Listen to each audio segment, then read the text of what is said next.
Cela fait déjà 40 openings en 40 minutes. Nous avons traité les bases dans la première partie et les classiques dans la deuxième. Ce top 97 avance bien et a l'air d'être apprécié. Ça fait plaisir. Bonjour, c'est plein vide et voici la troisième partie.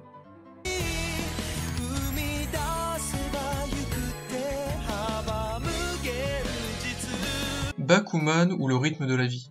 Il est dans la lignée des openings dits plus réalistes. Et ça tombe bien, c'est ce qu'il faut pour Bakuman. Il te raconte la réalisation des rêves en utilisant les bases pour délivrer un message. Le basique, début calme, pour la première partie, sert le message suivant. Supporter et patienter. Tandis que la transition arrive encore plus à descendre dans les tons. Ce qui donne le sentiment de retenir sa respiration devant l'imposant patron limite déifié qui se lève pour leur dire des mots qui vont sans doute changer leur avenir. Puis l'explosion après avoir pris le temps de s'en remettre. L'explosion, c'est comme l'opening de Bakuman que je vous avais présenté dans la partie 2 en un peu moins fourni. L'opening parle bien de la réalisation des rêves, ce qui est le thème central de Bakuman. Un rêve ne se réalise pas en claquant des doigts, vous ne contrôlez pas tout et les efforts devront être constants. Pour finir, j'en parle peu, mais si vous avez l'occasion de voir les lyrics, je peux vous dire qu'ils sont bons. Voici un exemple. C'est le scénario que j'écris pour moi, donc je n'aurai pas de regrets. Pour des mangaka, ça fait encore plus de sens. Et si je vous parle d'oiseaux, vous pensez à quoi ? À la natation, bien sûr. Ça fait moins de sens par contre. Vous attendiez un autre opening de Free ? Eh bien le voici.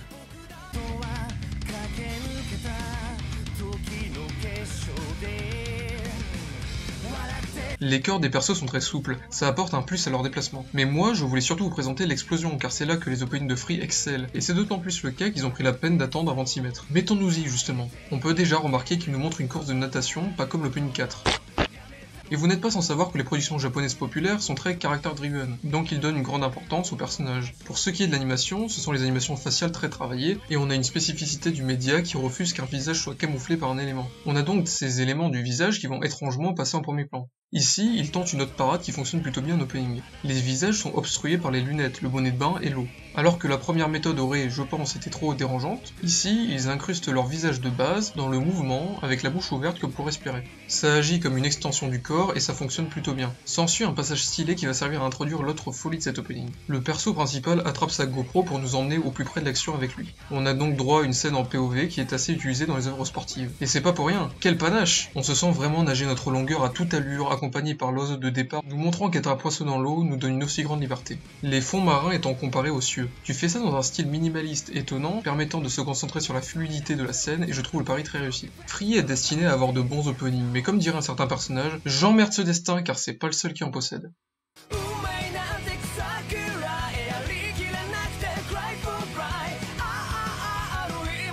Je pense pas que grand monde se demande ce qu'il fait là, avec de jolies estampes, une jolie animation, une colorisation très bonne, étape qui est souvent négligée à tort car ça constitue ici une grande force. Une explosion plus longue que d'habitude survenant très tôt, ça démontre une certaine rage car l'explosion est un opening à part entière contenant ses propres variations. Et ça va bien avec le propos de l'opening, des paroles rageantes qui disent « Va te faire foutre, monde de merde, je vais vivre ma vie comme je l'entends et ose m'en empêcher, je m'en fous ». Le passé des persos est donc bien intégré visuellement, une enfance opposée à leur naissance. Tout comme les frères Okumura vont à l'encontre de leur hérésie, d'autres le font aussi dans des combats à l'échelle démesurée.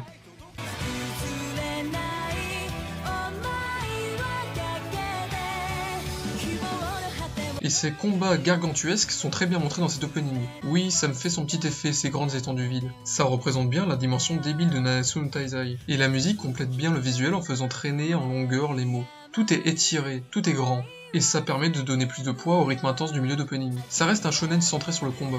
Je suis juste mitigé par la montagne et le temple verdoyant. Ça prend pas une grande place et c'est plutôt joli comme panorama, mais ça nous laisse penser qu'il y aura de l'aventure, ce qui n'est pas du tout le cas de Nanatsu no Taizai.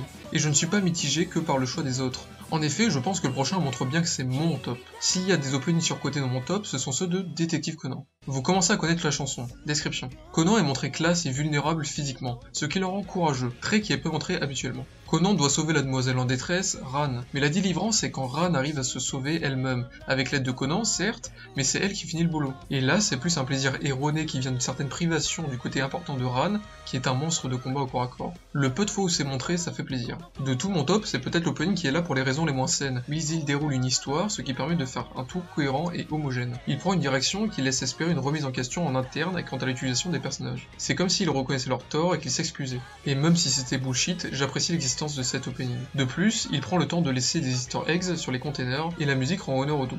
Maintenant qu'on a fait le surcoté, passons au sous-côté de mon top. D'habitude, je passe exprès des détails sous silence pour essayer de ne cibler que les spécificités, mais le prochain je peux pas faire ça, ne serait-ce que par respect pour ce qui est un de mes animés préférés.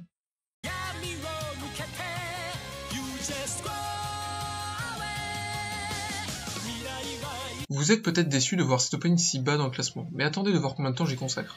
Je chéris vraiment Hunter x Hunter du plus profond de mon cœur. C'est juste que parfois j'en peux plus de me faire agresser par la musique qui prend jamais la peine de varier les plaisirs. Mon appréciation fait des va-et-vient, parfois je l'adore, parfois j'en ai marre, donc il faut se rendre à l'évidence. La musique, ok, mais quelle version est choisie? J'hésite entre la version 2 et la version 5 de l'opening, et je vais vous parler un peu de la version 2 où je trouve très amusant d'avoir calé ces paroles en anglais, un peu passe-partout, sur des images qui peuvent leur donner tout leur sens. On a You Just Try Again, pour Zushi, qui est le personnage de shonen habituel, qui va devoir persévérer pour arriver à ses fins. You Just Go Away, qui prend un double sens avec Hisoka, ce qui montre plutôt bien l'ambiguïté du personnage. Le premier sens est la partie angoissante d'Hisoka, qui te donne juste envie de pas rester dans les parages, et le deuxième est en rapport avec la tour céleste, où Hisoka montre son côté plus protecteur. En effet, il empêche Gon et Killua de se faire tuer dans les étages supérieurs de la tour céleste, en voulant griller les étapes, et il les fait partir. Le deuxième, You Can Try, prend un sens tout autre avec Killua. On passe du premier qui te pousse à te dépasser et tenter, au deuxième qui est plutôt sarcastique. Vas-y, essaye, de toute manière t'y arriveras pas. Et oui, spoiler important, je vous laisse le temps de couper le son si besoin,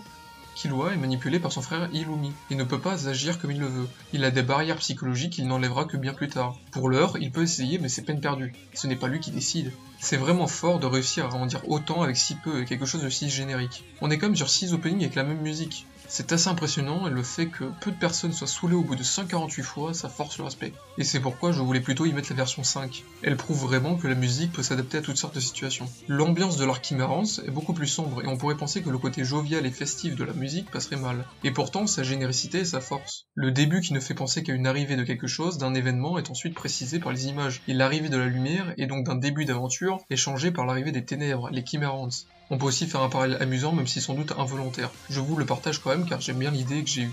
Quand vous regardez les openings de façon synchrone, vous pouvez remarquer que la lumière, grand pouvoir de Meruem, est Gon, tandis que Meruem, qui a le contrôle sur ce pouvoir de manière assez sage, est Killua. Ce qui est un aspect de la relation Gon-Killua en plus de bien caractériser Meruem. Bon, le but n'est pas de faire des liens débiles qui ont sans doute aucun réel sens, c'est juste que ça me faisait marrer. Reprenons les choses sérieuses. Je vous parlais de généricité de la musique, comme des paroles importantes qui sont en anglais. On peut donc avoir plusieurs sens, premier degré ou sarcasme. Ici, il est dit que Kaito peut retenter sa chance. Amusant, non? On n'y en a pas beaucoup laissé, n'est-ce pas? Et pourtant, on peut aussi dire que le premier degré y est aussi. Un pas petite. Le milieu est assez directement transposable, mais je trouve ça amusant qu'il te refasse une petite pique pour Kaito. T'auras une deuxième chance, un pitou! Toi aussi tu peux essayer Netero. Ce sont vraiment des gros trolls. Et tandis qu'un combat s'amorce avec Hisoka à la fin, on te fait bien comprendre que Meruem c'est un tout autre niveau. Comme la suite, je vous laisse faire la conclusion. On en a déjà assez parlé.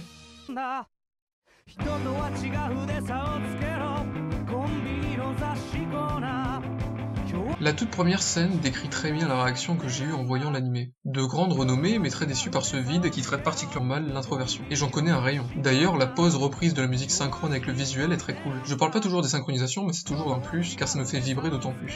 Et ça tombe bien car Barakamon est censé nous donner la pêche. Badoumts. Enfin, censé. On a donc cette gamine qui va passer son temps à attirer l'attention de Honda en faisant des bêtises. La calligraphie est aussi utilisée avec tantôt des incrustations dessinées, tantôt la vie réelle. Vu qu'on est en animation, le côté dessin est toujours exagéré. Mais la partie que j'aime surtout, c'est quand ils assemblent les deux pour donner un résultat absurde mais rigolo. Je parle du moment où Honda voit les traces laissées par le passage d'un objet volant motorisé et décide de continuer de le tracer à la main avec son encre. Ça apporte le côté créatif de la calligraphie dans l'opening. Et si la création vous intéresse, vous n'avez pas fini de vous régaler. On arrive sur un opening très original. Pour les deux prochains, j'ai fait appel à l'avis d'un néophyte. Je trouvais ça intéressant.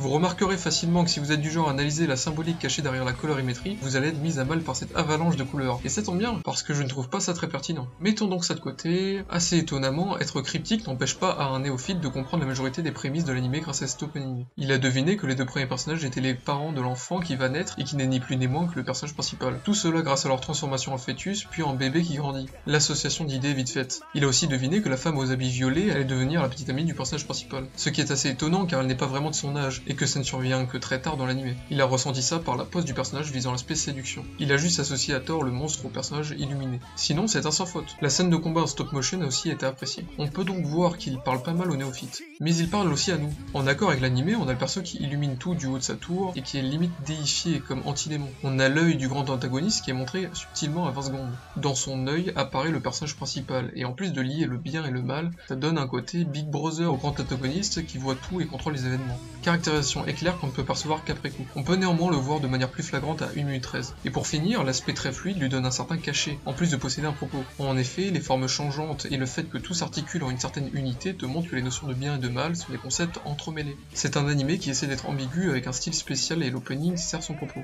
Mais on peut aller encore plus loin. Pas juste servir le propos, mais ajouter de la substance à l'animé. Alors c'est bien que ça reste rare, car c'est très risqué. Ça peut desservir l'œuvre de base en la dénaturant. Mais là, je trouve ça particulièrement bien réussi.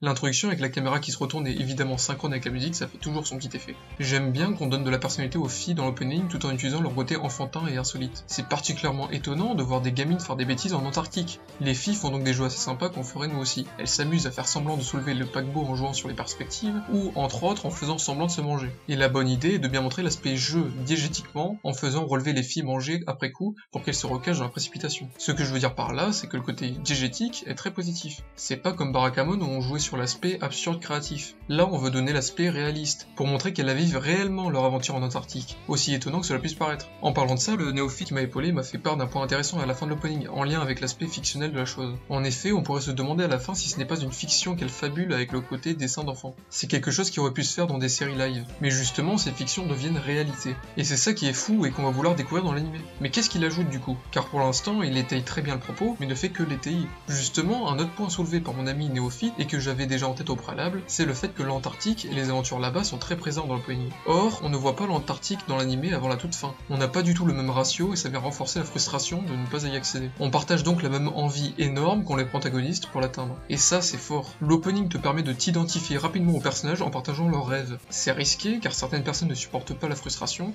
mais ça peut devenir une réelle plus-value. Et quel est le genre le plus innovant de ces dernières années, aussi étonnant que cela puisse paraître, et ce, malgré le cadre étriqué dans lequel elles sont obligées de paraître, ce sont les œuvres sportives. Il faut bien croire que la créativité et la liberté naissent de la contrainte.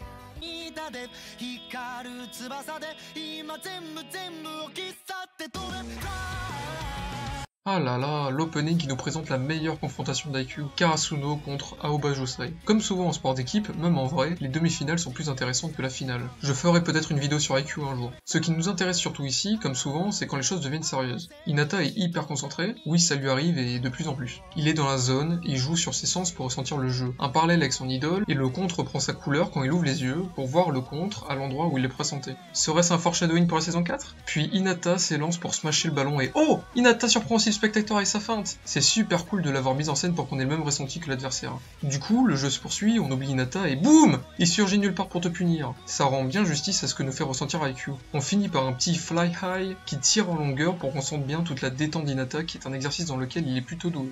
Imprévisibilité, vitesse, détente, sens du jeu à venir, l'opening a bien capté l'essence d'Hinata même si les autres sont plus dans son ombre. Et s'il y a bien un animé qui est dans l'ombre de ses openings, c'est Mirai Nikki.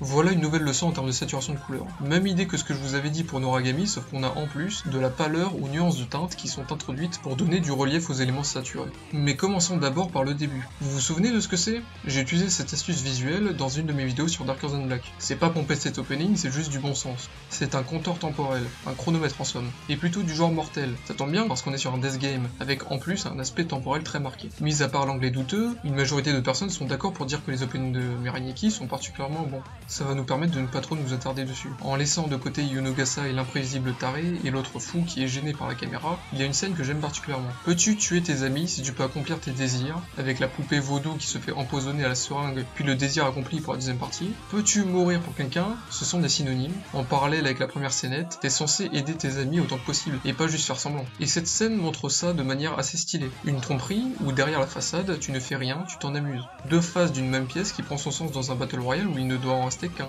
Peu importe les relations qui vont donc se retrouver nauséabondes, mais qui fait aussi écho aux visionneurs. Et n'est-ce pas l'essence même du théâtre, avec ses caricatures extraites de vérité sociale pour être ensuite moquées? Nous partons vers ce théâtre minimaliste ancestral japonais.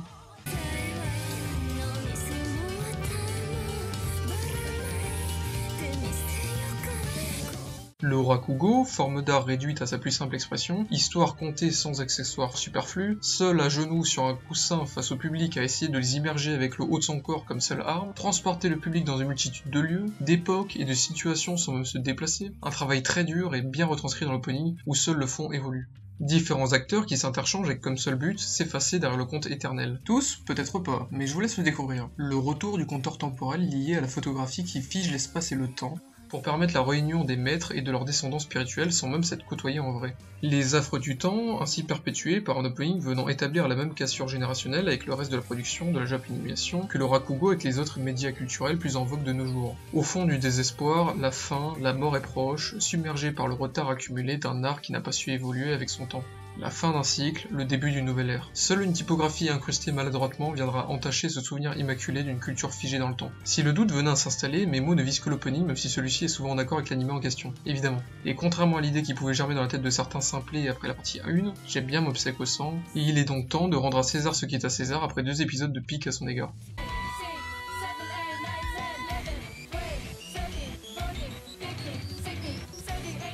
Je préfère le côté désinvolte mis dans cet opening qui correspond mieux aux œuvres de One. Une personne humble qui arrive à raisonner en nous en ne mettant en scène que ce qui lui passe par la tête. L'opposé même du calculateur. Hiramaru de notre monde, One tente de parler de ce qui lui parle et ça fonctionne. Le cœur n'étant ni les dessins de Murata ni l'animation de Bones mais lui-même, ne pouvant même pas conseiller comme il se doit ses adaptateurs, le naturel étant sa base de fonctionnement. Dans le premier opening, Bones nous vend One. Dans le deuxième, Bones se vendent eux-mêmes. On se retrouve avec cet opening-ci, avec une imagination débordante qui fait plaisir à voir. Au lieu de camoufler sa fainéantise intellectuelle en un simple hommage. C'est la technique vulgaire des gens médiocres pour être encensés à moindre coût. Essayez plutôt de devenir un brocoli. Pour notre part, on ne va pas revenir en détail sur toute cette folie qui gouverne cet opening. On va juste mettre en lumière la réussite d'un opening avec si peu de paroles, où l'essentiel est le compte à rebours de mobs jusqu'à 99. Ils arrivent quand même à te caler assez justement 49 nombres, avec juste un saut de 50 sur la fin. Je vous mets au défi de compter jusqu'à 49 de manière divertissante. Mais avoir peu de paroles n'a pas l'air d'être si dérangeant quand vous avez le talent. Le prochain le prouve bien.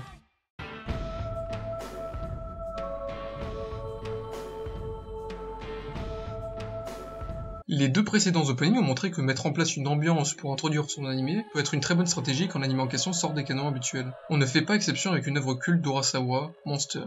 Comme d'habitude avec Urasawa, une enquête froide et réaliste avec un soupçon de surnaturel, et surtout une affaire qui semble insurmontable et qui va prendre une dimension sans précédent. Et contrairement à Conan, c'est le centre de l'histoire. L'opening le montre bien avec ses fameuses grandes étendues vides, des ambiances empruntées au genre horrifique, un long parcours énigmatique seul face au doute. L'opening nous donne le sentiment d'être complètement perdu avec ses visuels mais aussi musicalement, où l'envol n'est jamais pris, et le même rythme global gardé tout le long nous fait perdre nos repères. Un opening qui se joue des connaisseurs, dépassés par ce qui les entoure, accompagné par des événements glauques. Quelques indices cryptiques sur la route pour te rendre curieux, et l'opening accomplit sa tâche. Et la tâche du suivant s'annonçait rude, passer après 2 openings cultes. Et en un sens, on peut dire qu'il a réussi, en rendant un certain mot culte.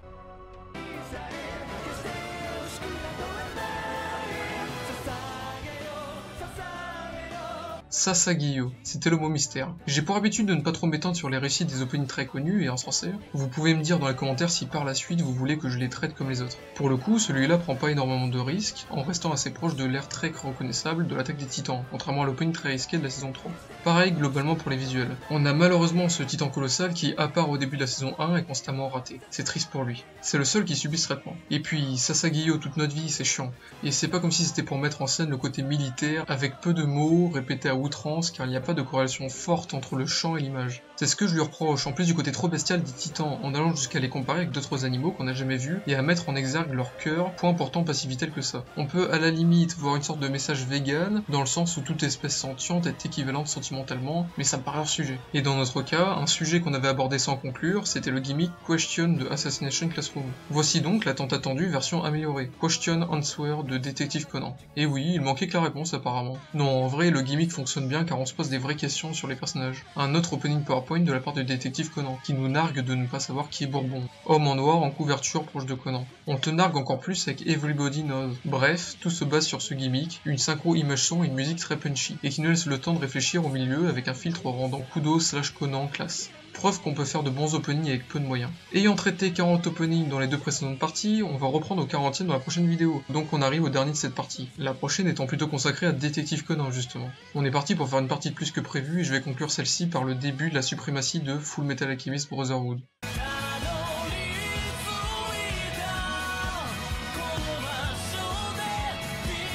L'opening est le plus basique de l'anime. Tout comme le manga, il respecte très bien les bases et c'est sa force, qui fait que peu de personnes n'accrochent pas. On te met en place l'alchimie, la dualité des frères Elric avec Edward qui essaie de porter tous les fardeaux sur ses épaules, symbolisé par les falaises, et Alphonse qui a tout perdu et qui n'avance plus par lui-même, symbolisé par un désert vide qui le met à rude épreuve. Ce qui relie leur passé, c'est la vérité, mais ce qui les fera avancer dans le futur, ce sera toutes les rencontres accumulées. Puis, explosion et combat effréné. On finit par la porte de la vérité qui s'ouvre et explose en fracas. C'est le dénouement tant attendu. Il n'y a rien de fascinant, mais c'est bien maîtrisé. Et ça sonne le glas de cette vidéo. À la prochaine pour la suite de cette aventure.